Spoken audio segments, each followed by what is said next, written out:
Hi juniors, I'm Miss Elliott. I'm going to be your instructor for health occupations. I also teach nurse assisting for seniors.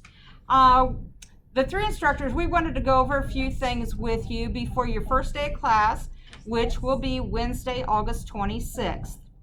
This fall is going to be a little bit different from what you're used to for a typical start of the school year and from what you came from in the spring.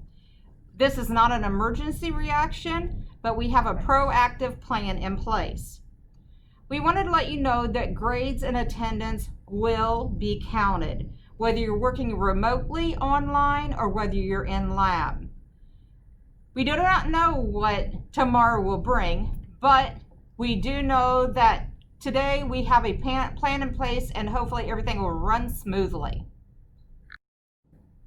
Hi, I'm Mrs. Harwood. I am the Health Occupations EMT instructor, Health Occupations for Juniors, EMT for Seniors.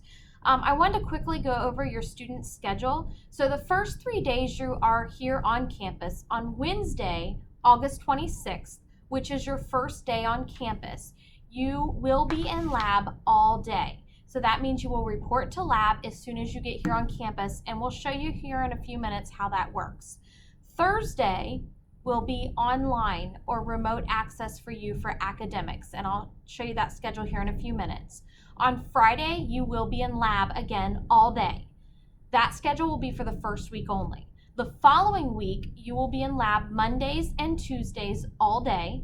Wednesdays will be a remote learning day, and Thursdays and Fridays will also be a remote learning day. So here I'm going to show you the schedule for those days. Here is the normal weekly schedule for Group A, which would be juniors. So this shows Monday and Tuesday you'll be in lab all day, including lunch.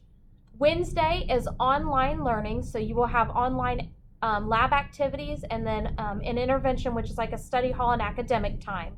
Thursdays and Fridays, you can see you have academics, which is AC, 7th, 8th, and 9th period. And on the far side, it shows you the time period that you will be required to log in for those academic classes. This can be found on the CTC's website. I know this is difficult to read. Hi, I'm Mrs. Marshall. I teach health occupations juniors as well as the medical assisting class for seniors. In a few minutes, we're going to do a walkthrough and show you what a typical morning is going to be like when you arrive at CTC.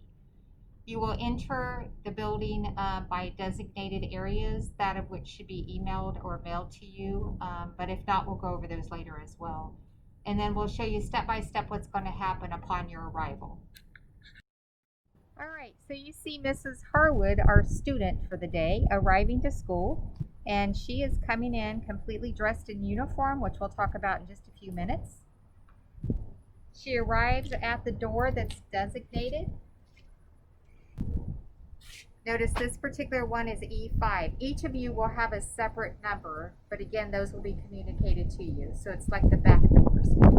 Mrs. Harwood arrives to school. Before she approaches me, she's going to put her mask on. Make sure that mask is on.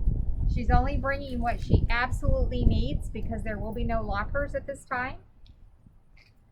Her temperature will be taken.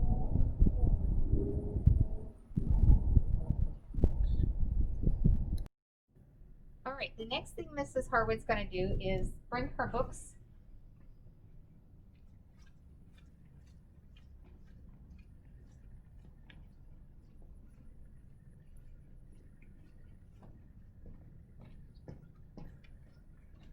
Every student will have an assigned seat. She'll put her books down at her assigned seat.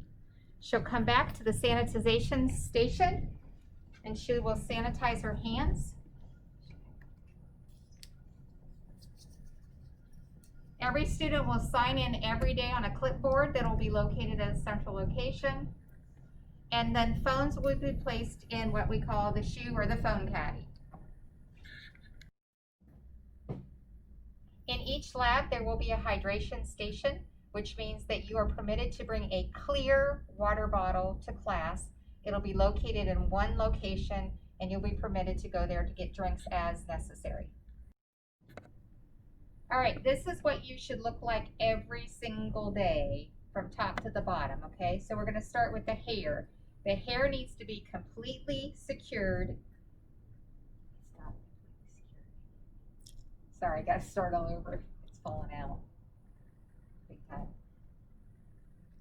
She's letting her know that her hair's not completely secured. Make sure your hair is secured. Okay, anyways, but it needs to be completely secured. Turn back around. Notice here, there are no strands, okay? Every little piece of hair needs to be bobby pinned back and extra hairspray if needed. We already talked about the mask. The uniform is the Seal Blue approved uniform that's been purchased through McRae's. A plain watch with a second hand. It can be a digital watch as long as it counts seconds. It may not be a smartwatch. Crew socks, approximately 4 inches, but they must be all white. And notice the white shoes as well. Turn around, please. Hem. If your pants legs are touching the ground or dragging, they must be hemmed. Hopefully you bought the appropriate size and that won't be an issue. ID badges will be provided at whatever time that we get those. As soon as we get those, they will be handed out and distributed. And those must be worn every single day. How do they get their ID?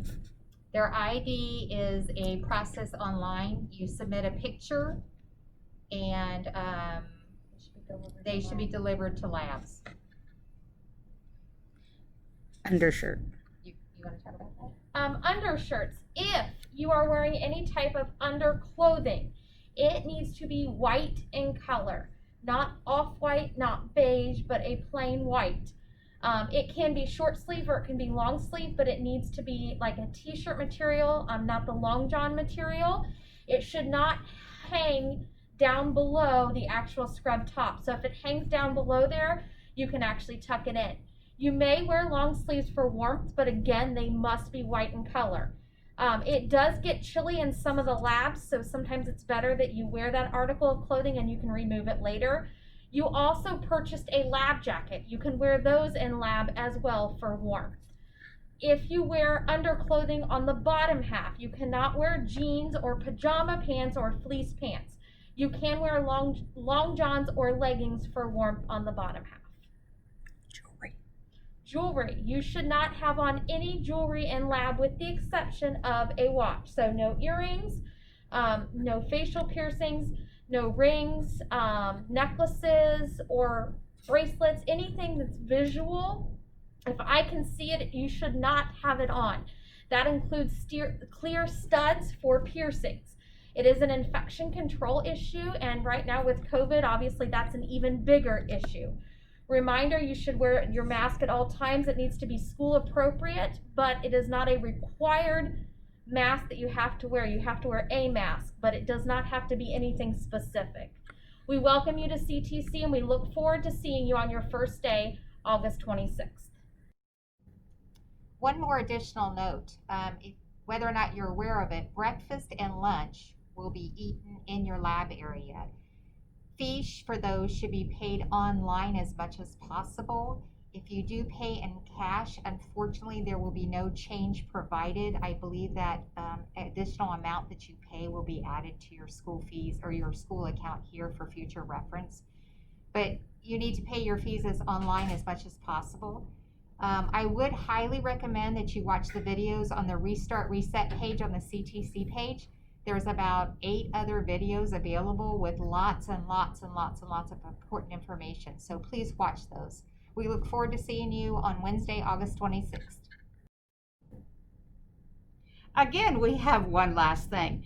This is really, really, really important. You must go on the CTC website and complete all online forms. Those are to be completed by August 21st. If you do not have those forms completed, you will not receive your Chromebook the first day. We will use Chromebooks the first thing on first day, so it is highly important that you go on and complete those forms. Bye, guys.